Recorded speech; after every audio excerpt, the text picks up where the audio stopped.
What's up, amigos?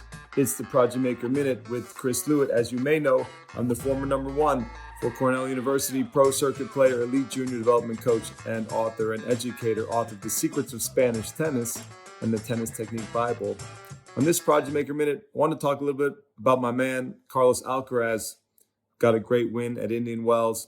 I was watching some of the highlights of his match with Medvedev, and I think it's a great example of how Spanish tennis has evolved. The way Alcaraz plays is like the dream that every progressive Spanish coach back in the day, like in the 90s or early 2000s, coaches who were thinking about the future and the future of Spanish tennis. This is like the dream. This is the paragon of the way Spanish players could evolve, the type of players they could become, from just baseline grinders, defensive-minded players, just consistent players. I mean, if you go back farther into the 60s and 70s, a lot of Spanish players were basically pusher. They really pushed the ball out and chipped the ball a lot.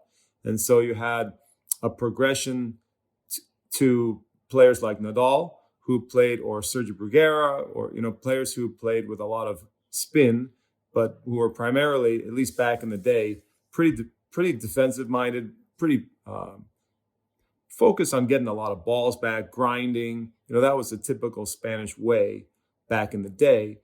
And you have players, and this is a great, give great credit to Juan Carlos Ferrero. Juan Carlos Ferrero was sort of the prototype of the future Spanish player that you see now. And Juan Carlos actually he is the coach of Alcaraz, which is remarkable in its own right. So you got to give a lot of credit to Juan Carlos Ferrero and also the team at Elite, Juan Carlos Ferrero, because those guys down there at that academy, it's an excellent academy.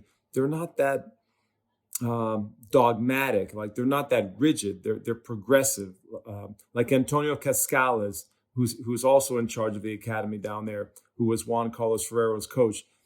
I just think it's fascinating because they're always trying to evolve there. They took the best of what Pato Alvarez does. They took the best of what Luis Bruguera did and still does. And they combined it into a methodology that's flexible at Juan Carlos Ferrero's academy. It's not dogma. It's not like a cult that has to be where the players all have to play a certain way.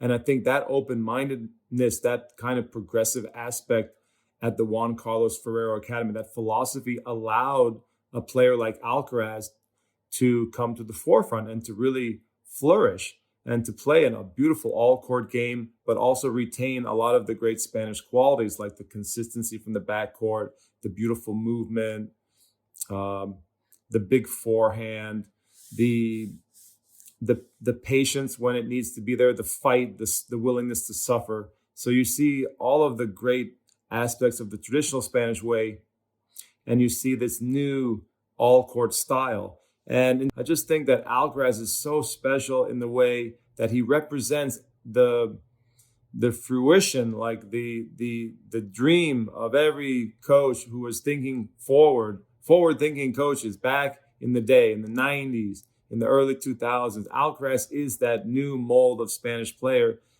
This is why in Spain they introduced hard courts about 20 years ago. All the academies started rolling out hard courts. They wanted players who were all court. They wanted players who could win on all surfaces, the progressively minded coaches. People like Antonio Cascales, people like Juan Carlos Ferrero. These are the type of people like Tony Nadal.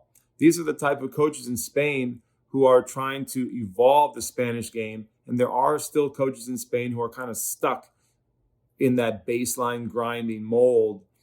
And there really is that bifurcation at this moment in time in Spain. We have some coaches who are teaching sort of the old Spanish way, not the old Spanish way, not like the total pushing style from the 70s, but the old Spanish way, like the way Rafa used to play and the way Sergio Bruguera played, for example, and the new Spanish way, which is very much like the style of Alcaraz, where you have suffering, great movement, great consistency, but also this explosive ability to attack, all court game, that kind of thing. It's just fascinating to me. And it's fascinating for me to watch Alcaraz on the big stage demonstrating all of these things.